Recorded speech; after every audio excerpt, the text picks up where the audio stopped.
Hello guys, welcome to our YouTube channel. So इस video में हम शुरू करने जा रहे हैं क्लास 12 का चैप्टर नंबर 10, जो कि जिसकी एक्सरसाइज हमारी होगी एक्सरसाइज 10.1। ठीक है, इससे पहले हमारा इंट्रोडक्शन पार्ट है। अगर आपने अभी तक वो नहीं देखा तो इस वीडियो को देख लेना, डिस्क्रिप्शन में आपको लिंक दे दूँगा।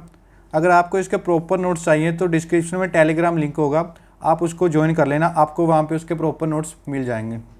चलिए इसका फर्स्ट सम देखते हैं, जिसमें बोला है represent graphically a displacement of 40 kilometre 30 degree east of north. हमने क्या करना है कि इसमें डिस्प्लेसमेंट को 40 किलोमीटर हमने यहाँ पे रिप्रेजेंट करना है ग्राफिकली, जिसका हमें बताया कि वो 30 डिग्री एंगल बना रहा है ईस्ट ऑफ नॉर्थ वाली साइड, मतलब कि नॉर्थ वाली साइड या नॉर्थ से लेके ईस्ट के बीच में कौन सा एंगल बन रहा है हमारा 30 डिग्री का। चलिए इसको ड्रॉ करते हैं। नॉर्थ वाली साइड जो एंगल है हमारा वो कौन सा है 30 डिग्री।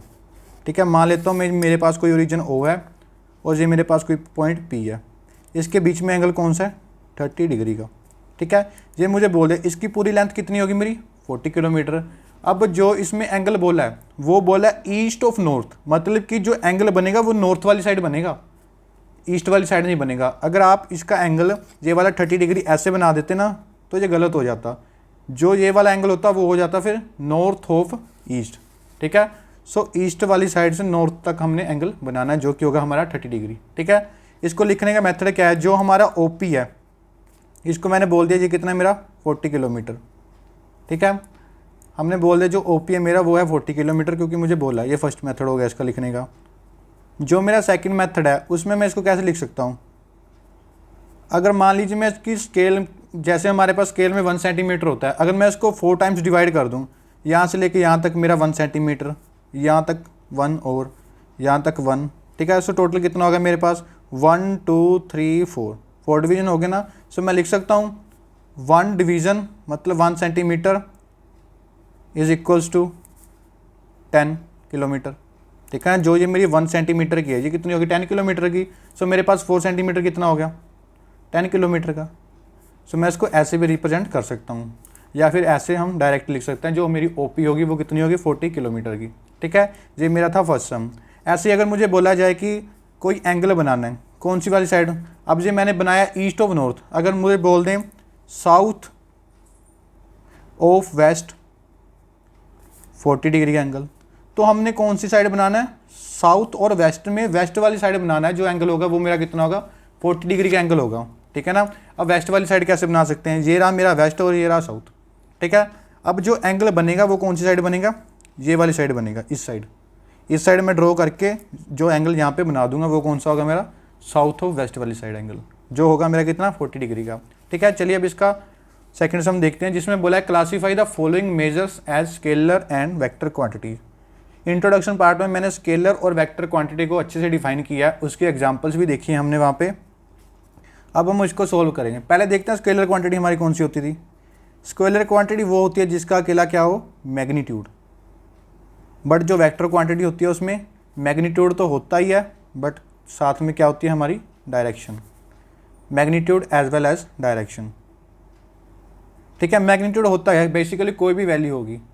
मुझे बोल दिया कि मेरा वेट है कोई 45 kg 60 kg। ठीक है ना, अब जो मेरा वेट है उसमें सिर्फ वेट की बात कर रहे हैं ना, वेट की कोई डायरेक्शन तो नहीं है ना, तो तभी बोलते हैं वो कौन सी क्वांटिटी है मेरी स्केलर क्वांटिटी। और जो वेक्टर क्वांटिटी होगी उसमें डायरेक्शन होगी, साथ में क्या होगा मैग्नीट्यूड भी होगा। जैसे बोल दिया मुझे कि डिस्टेंस हम कवर कर रहे हैं नॉर्थ टू साउथ 40 किलोमीटर, हमने डिस्टेंस कवर किया नॉर्थ से लेके साउथ तक, कितना हो गया 40 किलोमीटर। अब नॉर्थ टू साउथ क्या है मेरी डायरेक्शन ही है, 40 किलोमीटर क्या है इसमें मैग्नीट्यूड। ठीक है ना, वैल्यू क्या है इसकी 40 किलोमीटर, जो कि मैग्नीट्यूड है, डायरेक्शन नॉर्थ टू साउथ। चलिए अब देखते हैं, जब पहले मुझे क्या बोला इसमें 10 kg। 10 kg क्या है वेट। सो वेट मुझे पता है, वेट क्या होता है मेरा स्केलर क्वांटिटी, क्योंकि वेट तो एक्चुअली में वेट ही होगा ना, उसकी कोई डायरेक्शन तो नहीं होगी। सो वेट क्या हो जाएगा मेरा स्केलर क्वांटिटी। ठीक है, सो मैं लिख सकता हूँ weight is a scalar quantity. अब आगे देखते हैं इसका। अब देखिए क्या बोला 2 मीटर नॉर्थ वेस्ट। अब 2 मीटर क्या है इसमें मैग्नीट्यूड होगा, डायरेक्शन क्या होगी इसकी नॉर्थ वेस्ट। ठीक है ना, सो ये क्या होगी मेरी वेक्टर क्वांटिटी, क्योंकि इसमें क्या है मेरे पास मैग्नीट्यूड तो है एज वेल एज क्या है डायरेक्शन। सो मेरी ये क्या होगी वेक्टर क्वांटिटी। अब उसके बाद देखिए क्यों, क्योंकि वेक्टर क्वांटिटी में क्या है both magnitude and direction. So magnitude and direction. So ये क्या होगी मेरी वेक्टर क्वांटिटी।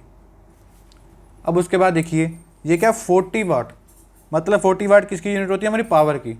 जो हमारी पावर है उसका सिर्फ मैग्नीट्यूड ही है ना, उसकी कोई डायरेक्शन तो नहीं है। सो ये क्या होगी मेरे पास स्केलर क्वांटिटी। अब उसके बाद बोला है 10⁻⁻19 कूलम। कूलम किसकी यूनिट होती है, ये यूनिट होती है चार्ज की, ठीक है ना। कूलम यूनिट है चार्ज की। अब जो चार्ज है उसकी कोई डायरेक्शन तो होती नहीं, ठीक है, तो वो भी क्या हो गया हमारा स्केलर क्वांटिटी। अब जो इसमें वोल्ट थी वो किसकी यूनिट थी, पावर की। अब बात करते हैं 20 मीटर पर सेकंड स्क्वायर। अब देखिए मीटर पर सेकंड स्क्वायर ये किसकी यूनिट होती है, एक्सेलेरेशन की। जो हमारी एक्सेलेरेशन होती है उसका फॉर्मूला क्या होता है, वेलोसिटी पर यूनिट टाइम, ठीक है ना। अब देखिए जो हमने इसकी बात की, जो हमारी एक्सेलेरेशन होती है उसकी डायरेक्शन तो है, ठीक है, एज वेल एज मैग्नीट्यूड। तो ये मेरी क्या होगी इसमें वेक्टर क्वांटिटी, क्योंकि वेलोसिटी मेरी क्या है, वेक्टर क्वांटिटी है ना। अगर वेलोसिटी इसमें वेक्टर क्वांटिटी है तो ये भी तो वेक्टर ही होगी ना। अब उसके बाद थर्ड सम देखिए जिसमें बोला है classify the following as a scalar as a vector quantities. इसमें भी हमने क्या बताना है, स्केलर एंड वेक्टर क्वांटिटीज़ हमने इसमें बतानी है। अब पहले बात करते हैं टाइम पीरियड की, ठीक है। अब टाइम पीरियड, मान लीजिए आपने कोई टाइम पे कवर कोई काम किया, ठीक है, मान लीजिए आपने 2 घंटे काम किया, बट 2 घंटे काम किया उसके एक्चुअल में कोई डायरेक्शन नहीं है। सो ये क्या होगी मेरी स्केलर क्वांटिटी, ठीक है, ये क्या होगी मेरी स्केलर क्वांटिटी, क्योंकि इसमें क्या है, नो डायरेक्शन, अकेला क्या है मैग्नीट्यूड। अब डिस्टेंस की बात करते हैं। आपने पढ़ा है जो डिस्टेंस होता है, आप कोई डिस्टेंस कवर कर रहे हो, ठीक है ना, डिस्टेंस तो कवर कर लिया एक्चुअल में, उसकी कोई डायरेक्शन नहीं है, तो इसको क्या बोलेंगे हम, स्केलर क्वांटिटी। बट जो डिस्प्लेसमेंट होती है वो क्या होती है, वेक्टर क्वांटिटी, ठीक है। अब उसके बाद करते हैं फोर्स की। फोर्स क्या होगी हमारी, ये होगी हमारी वेक्टर क्वांटिटी। कैसे, देखिए मान लीजिए आपने कोई फोर्स लगाई, अगर आप किसी चीज़ पे फोर्स लगाओगे किसी डायरेक्शन में लगाओगे ना, ऐसे तो है नहीं कि हवा में फोर्स लगाने लग गए, ठीक है ना। जो हमारी फोर्स होती है वो क्या होती है, वेक्टर क्वांटिटी होती है। क्योंकि अगर मान लीजिए आपके पास कोई ब्लॉक है, मान लीजिए ये ब्लॉक है, आप फोर्स लगा रहे हो इस साइड को, तो ये तो डायरेक्शन होगी ना इसकी, इस साइड, ठीक है, फ्रॉम राइट टू लेफ्ट। सो तभी बोल रहा हूँ जो फोर्स होती है वो क्या होती है मेरी वेक्टर क्वांटिटी। वेक्टर क्वांटिटी क्यों, क्योंकि इसमें क्या है magnitude as well as direction, magnitude and direction, ठीक है। अब बात करते हैं वेलोसिटी की। वेलोसिटी की बात मैंने पहले ही कर ली, ठीक है। वेलोसिटी किस में होती है, हमारी एक्सेलरेशन में। अब वेलोसिटी कौन सी क्वांटिटी होती है, हमारी वेक्टर क्वांटिटी, ठीक है। ये क्या होती है मेरी वेक्टर क्वांटिटी। ये क्वांटिटीज़ मैंने सारी इंट्रोडक्शन पार्ट में अच्छे से बताई हुई हैं आपको, ठीक है, तो वो वीडियो आप यहाँ से देख लेना। अब देखिए वर्क डन की बात करते हैं। अगर मान लीजिए कोई वर्क का आप कर रहे हो, तो वर्क ही कर रहे हो ना, तो उसकी कोई डायरेक्शन तो नहीं है। वर्क आपने कर दिया, मान लीजिए कुछ भी काम कर लिया, ये तो यानी उसका कोई डायरेक्शन होगी, ठीक है ना। तो इसमें क्या होगा, ये हमारी स्केलर क्वांटिटी। तो ये मेरी क्या थी, स्केलर एंड वेक्टर क्वांटिटी। अब इसका देखते हैं फोर्थ सम। अब फोर्थ सम में देखिए क्या बोला है, आइडेंटिफाई द फॉलोइंग वेक्टर्स, जिसमें हमने बताना कि को इनिशियल वेक्टर कौन सा है, इक्वल वेक्टर्स कौन से हैं, और collinear but not equal vector कौन से हैं। इंट्रोडक्शन में पार्ट में हमने पढ़ा था जो को इनिशियल वेक्टर होते हैं वो कौन से होते हैं। देखिए जो को इनिशियल वेक्टर होते हैं वो होते हैं 2 और more vector having same initial point. वो वाले वेक्टर जिसका स्टार्टिंग पॉइंट क्या हो, सेम हो, इनिशियल पॉइंट सेम हो, ठीक है। अब देखिए यहाँ पे मेरे 2 वेक्टर हैं बी एंड सी, बट इसका जो हमारा इनिशियल पॉइंट है वो तो ए ही है ना, तो इसको हम क्या बोलते हैं, को इनिशियल वेक्टर। अब देखिए इसमें हम को इनिशियल वेक्टर देखना है किसमें, इस डायग्राम में। अब देखिए अगर मैं इस पॉइंट से देखूँ तो इस पॉइंट से तो मेरी एक ही डायरेक्शन है, आर वाली साइड, ठीक है ना। अगर मैं यहाँ से देखूँ, यहाँ से तो कोई डायरेक्शन ही नहीं है, क्योंकि यहाँ पे तो ख़त्म हो रही है आर की और पी की। अब मैं बात करूँ इसकी पी की।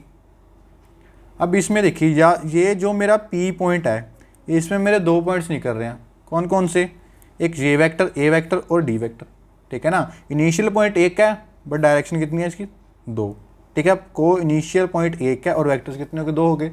सो मैं बोल सकता हूँ A vector and D vector are को इनिशियल वेक्टर्स। क्यों, because they have single initial point, ठीक है। इसका इनिशियल पॉइंट क्या है, एक ही है। सो तभी बोला मैंने जो मेरे ये वेक्टर है ये कौन से हैं, को इनिशियल वेक्टर। अब उसके बाद करते हैं इक्वल वेक्टर्स की। इक्वल वेक्टर्स देखिए कौन से होते हैं। इक्वल वेक्टर्स का बेसिकली मतलब क्या हुआ, इक्वलिटी, ठीक है। इक्वलिटी में हम 2 चीज़ें देखते हैं, एक होती है डायरेक्शन, एक होती है मैग्नीट्यूड, ठीक है। मान लीजिए मेरे पास कोई दो वेक्टर हैं जैसे, ठीक है। तो two vectors A and B are said to be equal. हम तब बोलेंगे कि दो वेक्टर्स इक्वल है जब उनका मैग्नीट्यूड और डायरेक्शन सेम हो, ठीक है। मान लीजिए दो वेक्टर हैं ए एंड बी, अब इसका मैग्नीट्यूड तो सेम है 5 सेंटीमीटर 5 सेंटीमीटर और सेंटीमीटर, और डायरेक्शन भी क्या है सेम। सो इसमें देखो कौन से होंगे फिर। अगर मैं बात करूँ ए और बी सी वेक्टर की, ठीक है, अब इसकी डायरेक्शन तो मेरी इस साइड होगी, अब इसमें इस डायरेक्शन इसकी इस वाली साइड है, ठीक है। सब देखिए इसमें डायरेक्शन मेरी अपोजिट होगी। अगर मैं बात करूँ डी एंड बी वेक्टर की, अब जो डी वेक्टर है और बी वेक्टर है मैग्नीट्यूड दोनों का सेम है क्योंकि स्क्वायर है, स्क्वायर की 4 साइड्स इक्वल होती हैं, और डायरेक्शन क्या की वो भी सेम है, इसके डायरेक्शन इस साइड, इसकी डायरेक्शन इस साइड, ठीक है। अब देखिए इसकी डायरेक्शन कैसे, अब इसकी डायरेक्शन मेरी नीचे वाली साइड है, ये देखिए इसकी डायरेक्शन मेरी नीचे वाली साइड है।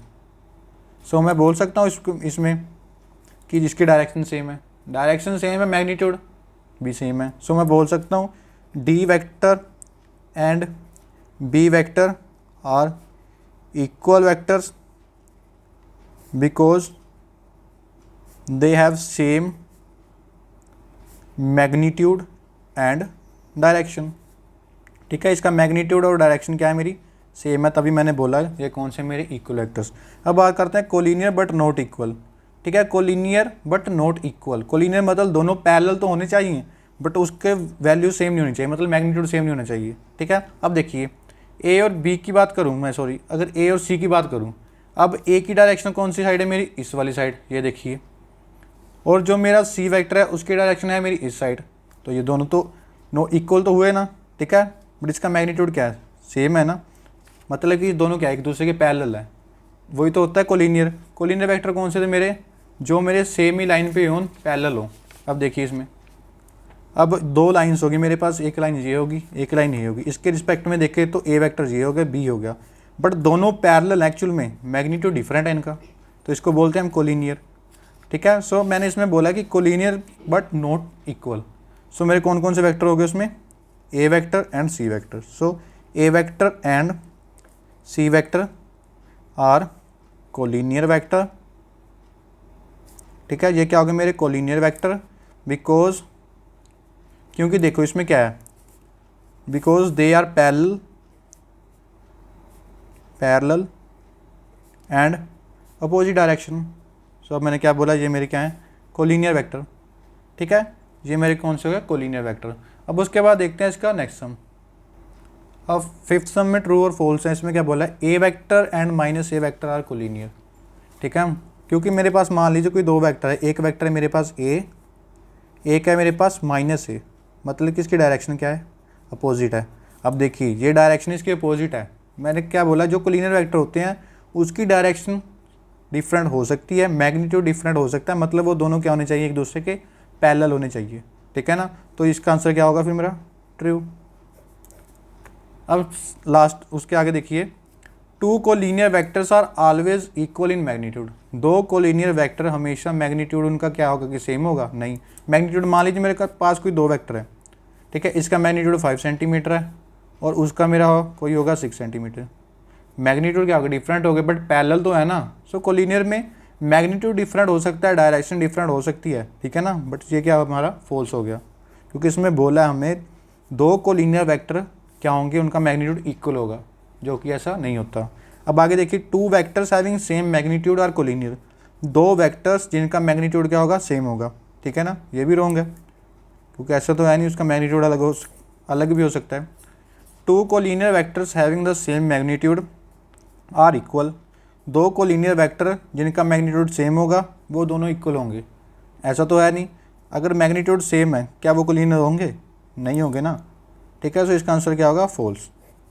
सो इसको ऐसे हमने देखना है। इसमें सारे हमने कोलिनियर वेक्टर्स की बात की है।